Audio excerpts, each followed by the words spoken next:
Salli ala nabiyyina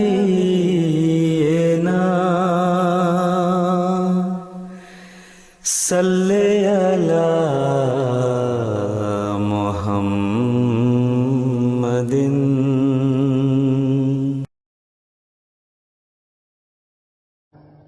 You said about our evidence. The evidence, first of all, lies in the fact that when Jesus' body was taken down from the cross and pierced, blood and water gushed out. Now, every medical expert can tell you that blood does not gush out of the body of a dead man or out of a corpse. Why should it? It's coagulated. So, this evidence, number two, the legs of Jesus Christ were not broken, while the legs of the other two culprits who were hanged by his side, they were broken. Again, the time he spent on the cross was no more than a few hours. On a Friday afternoon, he was hanged or put to cross, and before the sun set, his body was taken down. Because the Sabbath was to begin, and according to Jewish practices, nobody was permitted to continue to hang when the Sabbath started, and it started with the sunset. So why should they have taken 3 days normally to kill a man through crucifixion, if he could be easily disposed of within 2-3 hours? That means normally this was a means of not only causing death but to cause torture. A death through torture was behind the design of crucifixion. But Jesus did not hang beyond a few hours. And he was a sturdy man, very stiff habits, very pure habits. So we can't imagine him having died so quickly.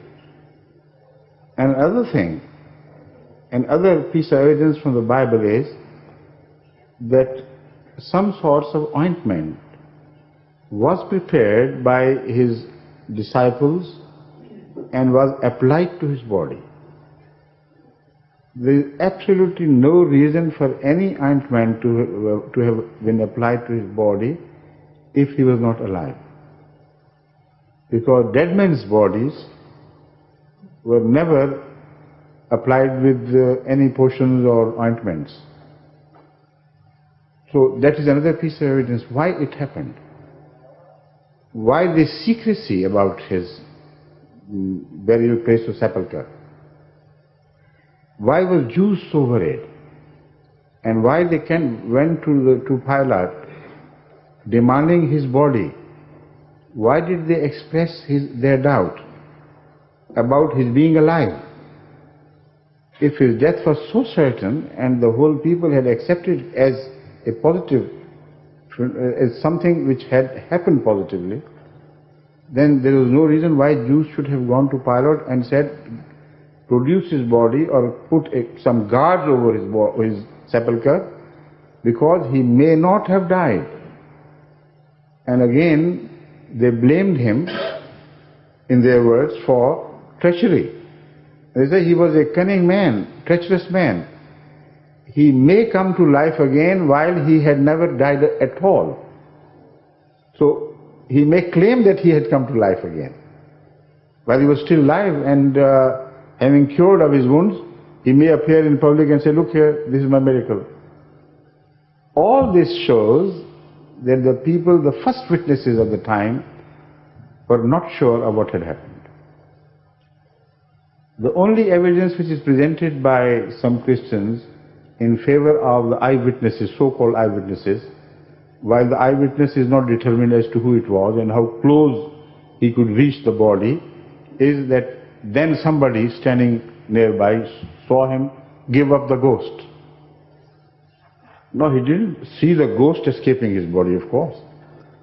Anybody who swoons, for instance, will appear to have given his ghost to an onlooker at some distance.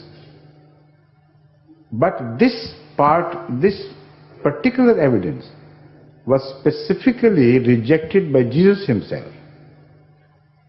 Because when he appeared to some of his disciples and they suspected him to be a ghost, he said, "No, I am not a ghost.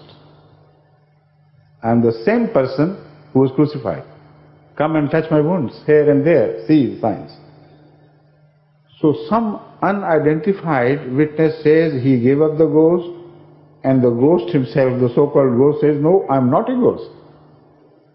So there is so much evidence, and I have spoken on this subject from various angles repeatedly during my question and answer sessions, but I think for the time being this should suffice. Thank you.